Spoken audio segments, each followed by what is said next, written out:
롯이 소알에 거주하기를 두려워하여 두 딸과 함께 소알에서 나와 산에 올라가 거주하되 그 두 딸과 함께 굴에 거주하였더니 롯이 소알에 거주하기를 두려워했는데 무엇을 두려워했을까? 이걸 한번 생각해 보면 좋겠다 싶습니다. 첫 번째는 그 소알이라 하는 성이 소돔과 마찬가지로 많이 타락해는 도시다 이렇게 생각해 볼 수 있습니다. 두 번째는 소알도 역시 하나님의 징계를 받지 않을까 하는 두려움. 어쩌면 둘 다해서 그래서 두 딸과 함께 소알에서 나와 산에 올라가 도착해. 산에 올라가서 물에 거주합니다. 이거를 이제 요 부분을 한번 잘 생각해 보고 우리가 느끼는 점이 좀 많이 있을 겁니다. 이 소알도 마찬가지 많이 하나님 보시기에 그러니까 롯이 보기에 대동소이 한 도시다. 그래서 두려워했다. 그래서 이제 차라리 도시를 떠나 이제 산을 올라가가지고 사람의 민병을 떠난다.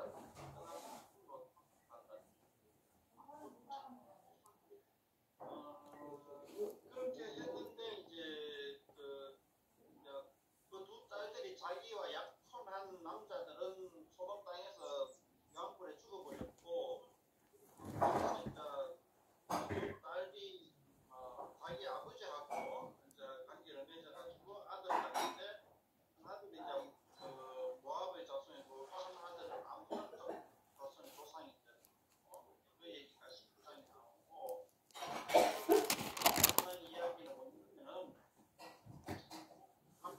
아브라함의 아내 사라가 이제 그럴란 아비멜렉에게 뜬금없이 죽을 하게 됩니다. 이게 옛날에 아브라함이 애굽에 내려가가지고 애굽 바로에게 아브라함의 아내를 빼앗긴 것 같은 똑같은 사건이 한 번 더 벌어지는 거죠. 20장에. 그 이유가 20장 2절에 나오죠. 그의 아내 사라를 자기 누이라 해가지고 바로 아비멜렉 사람분의 사라를 데려갔다. 그러니까 결혼을 안 한 사람인 줄 알고 아브라함의 아내 사라를 갖다가 그냥 데려가 버리는 거예요. 그러니까 지식한다라고 하기보다는 그냥 나이가 벌써 90살, 100살 돼가지고 90살이 넘었으니까 90살가 돼가지고 이런 사건이 벌어진데 이제 그날 밤에 이제 하나님이 아비멜렉에게 나타나가지고 이제 말리게 되죠. 말리게 되고 이제 아무 일 없이 사라가 아브라함에게 되돌아오게 됩니다. 그러니까 이 사건의 실체가 뭐냐는 둘째치고 그러니까 뭐 결혼이냐 아니면 뭐 연애냐 아니면 그냥 뭐 그런 거냐 그런 것을 따지기 전에 어쨌든 간에 이 20장의 의미가 뭐냐를 우리가 한번 생각해 볼 수 있습니다. 생각해 봐야 된다고 말이죠. 전에는 애국에 가서 또 사다가 그런 일이 한번 당해요. 이번에 20장에서는 또 이제 자기 땅, 가나안 땅 거기에서 그럴만 아비멜렉에 의해서 이런 사건이 벌어지게 됩니다. 이 사건이 벌어지고 난 다음에 이 사건에서 이제 하나님이 개입해가지고 사라의 정결이 지켜지게 되는 사건이 있고 난 직후에 21장에 이제 보면은 드디어 사라가 90세에 이제 아이를 잉태를 하게 됩니다. 이때까지 한 명도 잉태하지 않다가 90살 돼가지고 경수가 이제 생리가 끊어지고 난 다음에 갑자기 아기를 잉태하게 됩니다. 1년 전에 하나님 전사를 통하여서 예고해 주신 대로 그대로 태어났죠. 그렇게 이제 90세에 아브라함 100세에 이삭이 태어난 아기가 태어나고 그 태어난 아기 이름을 이삭이라 지었고 근데 이제 이삭이 태어나니까 사라의 여종에게서 태어난 아기 아이가 굉장히 힘들게 되죠. 힘들게 돼가지고 이제 쫓겨나게 됩니다. 집에서 쫓겨나게 돼가지고 북쪽에 가서 연합군 법이죠. 아마 거기 가서 살게 되는데 이거 큰 민족을 이루게 되고 이스마엘이 자손들이 그러니까 이제 아브라함의 자손 중에 많은 자손들이 계속 큰 민족을 이루게 되죠. 그 중에 이제 이스마엘도 큰 민족을 이루게 되고 그 다음에 이제 오늘 읽은 22장 내용이 나옵니다. 그렇게 이제 노년에 얻은 외아들 이삭, 그러니까 이스마엘도 있지만은 이스마엘은 약속의 자녀가 아니고 이삭이 이제 약속의 자녀다 이렇게 나오는 거죠. 21장 12절 한번 봅시다. 21장 12절 죄송합니다. 제가 말이 어눌해가지고 21장 12절 보면 이렇게 얘기합니다. 하나님이 아브라함에게 이르시되 내 아이나 내 여종으로 말미암아 맺음하지 말고 사라가 네게 이런 말을 따르라. 이삭에게서 나는 자야 내 집안을 부를 것이니라. 그러니까 하나님이 이삭을 통해서 아브라함에게 주신 언약을 실현하겠다라고 이야기합니다. 이삭을 통해서 이스마엘이 아니라 무슨 언약이냐 하는 거는 이제 우리가 지난번에 봤었던 그거죠. 18장 19절에 있는 내가 그로 그 자식과 그것에 명하 여호와의 도를 지켜 의로 공도를 행하려 그를 택하였나니 그러니까 이제 땅에 대한 약속과 자손에 대한 약속과 자손으로 인해서 복을 받는다는 약속을 이삭을 통하여서 이루고 나가겠다. 그것에서 많이 샀다고 뜻이야. 그런데 그 이삭을 100세 때 얻은 이삭, 약속의 아들 이삭을 22장 오늘 정리해서 하나님께 번제로 바치라고.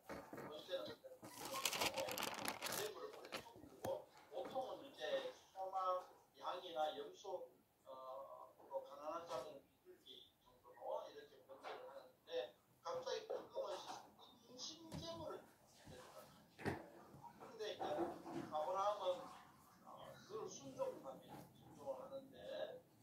이삭을 데리고 가서 이제 번제물로 바치려고 이렇게 여러 가지 절차를 밟고 있는 중에 하나님의 사자 멈추라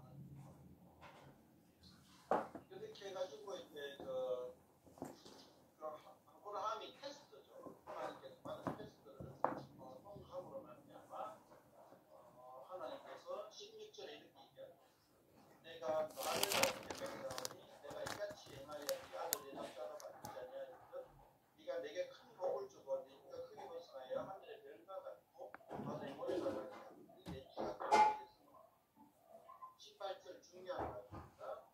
내 씨로 말미암아 천하 만민이 복을 받으리니 이는 네가 나의 받은 주님을 받습니다. 이 18절 또 내 씨로 말미암아 천하 만민이고 지금까지는 아브라함이 모든 족속에게 복을 주겠다 이렇게 했는데 이번에는 아브라함의 자손이고 아브라함의 자손이 이제 단수로 이 자손들로 인하여 복을 받는 것이 아니고 내 씨로 말미암아 천하 이게 이제 단수라 하는 것이 굉장히 중요합니다. 시 자손들이 아니고 시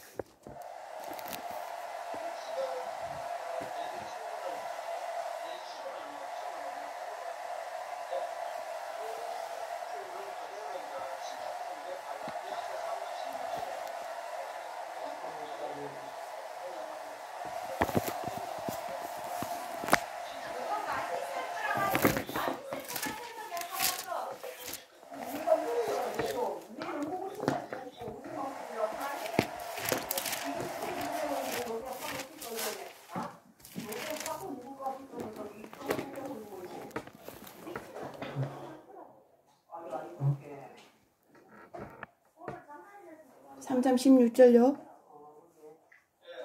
이 약속들은 아브라함과 그 자손에게 말씀하신 것인데 여럿을 가리켜 그 자손들이라 하지 아니하시고 오직 한 사람을 가리켜 내 자손이라 하셨으니 곧 그리스도라.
때에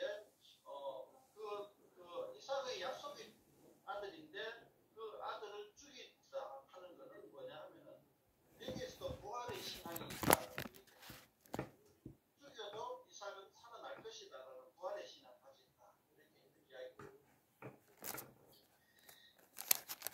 이런 어떤 그 의미가 우리 창세기 22장 이렇게 볼 수가 있습니다. 자, 부활의 신앙과 또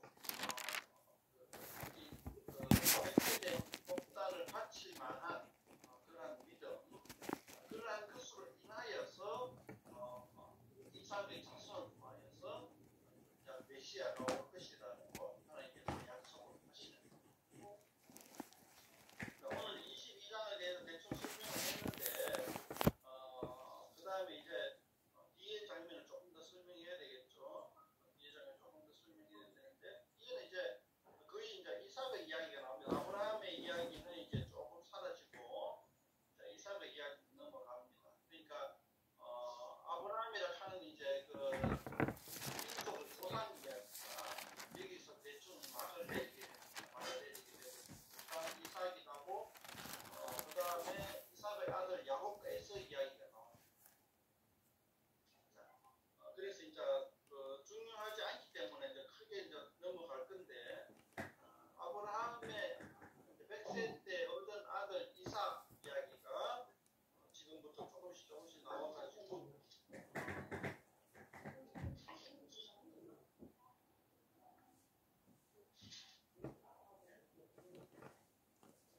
창세기 26장 한번 넘어가 봅시다.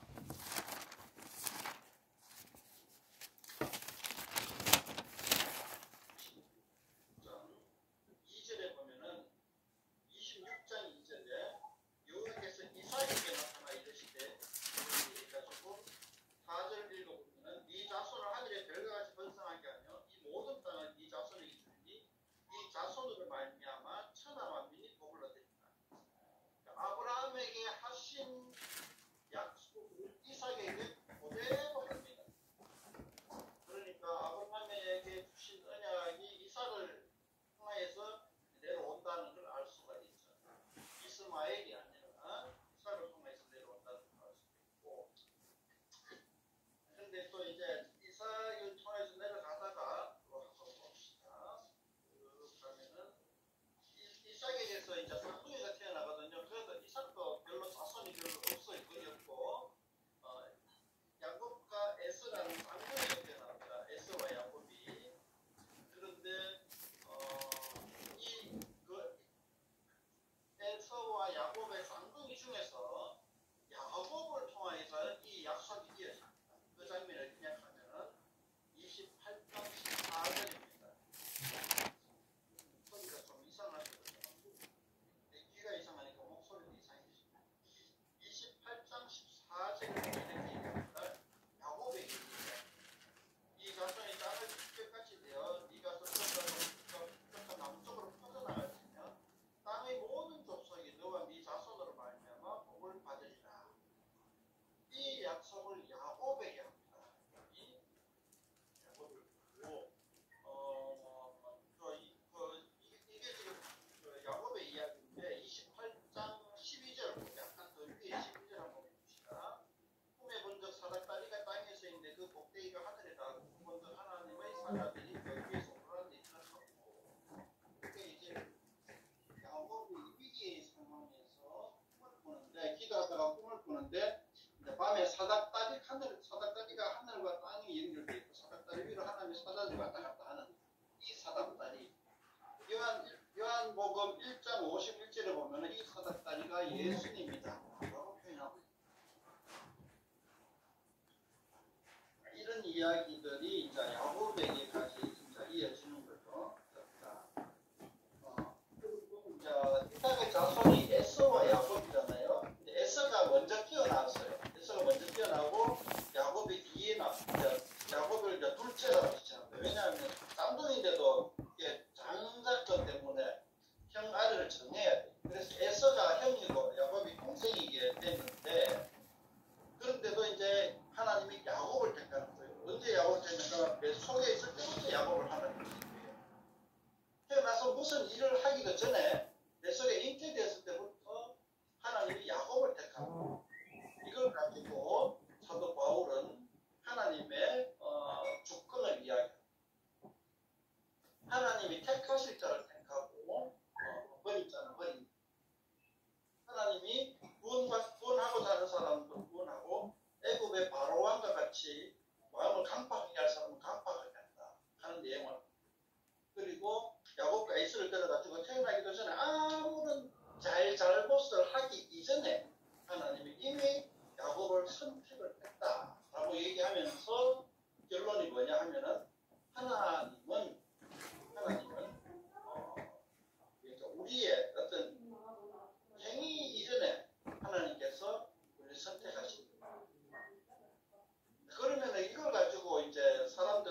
잘나서 믿게 된 것이 아니라는 거예요. 우리가 뭔가 뭐 참 똑똑해서 지식이 있었어, 아니면 우리가 굉장히 착한 일을 했어 우리가 예수님을 믿는 믿음을 소유하게 된 것이 아니라는 거예요. 우리는 아무것도 한 것 없이 하나님이 오로지 선택을 하셨기 때문이다. 이렇게 얘기하면서 우리는 자랑할 것이 없다. 오로지 하나님 앞에 감사할 뿐이다. 이렇게 얘기합니다. 이걸 이제 자랑할 것이 없이 하나님 앞에 오로지 감사하고 하나님 앞에 겸비한 마음을 가져야 된다라는 것을 이야기하기 위해서 사도 바울은 에스를 선택하고 야고보를 선택합니다. 속에서 이렇게 얘기해요. 근데 우리는 이제 건전지학이라든가 불교의 어떤 그 평가, 인생의 평가, 그걸 가지고 이제 하는 세계관에 익숙하기 때문에 하나님의 주권적 선택에 대해서는 굉장히 그 어색하고 낯설고 심지어는 부담하게 느끼실 수도 있습니다. 그러나 이것이 이제 성경에서 말하는 하나님의 선택적 주권이라고. 그래서 우리는 그저 자랑할 것이 없이 하나님께 감사할 따릅니다. 하나님이 선택할 자는 선택하고 버릴 자는 버린다. 하나님이 애굽의 바로 왕은 그 모세와 그런데 많이 했는 모세의 바로 왕은 강팍하게 해가지고 그 홍해 바닷물에 빠져 죽게 하고, 모세는 이제 모세와 그 무리들은 구원을 받게 하라. 이런 걸 통해서 이제 우리는 하나님의 그 선택적 주권을 갖다가 생각해 보면 좋겠습니다. 여담입니다만은 그것에 대해서 우리가 이제 많이 좀 부당하게 생각되어지는 듯한 그런 느낌을 조금이나마 해소하려고 한다면은 저는 이런 얘기를 해주고 싶습니다. 예를 들어 윤모세 이제 물이 다 말라가지고 그리고 오염돼가지고 연못에 있는 물고기가 다 죽게 됐어요. 그런데 이제 그 물고기가 불쌍해가지고 옆에 있던 농부가 그 물 가지고 물고기 몇을 건졌단 말이에요.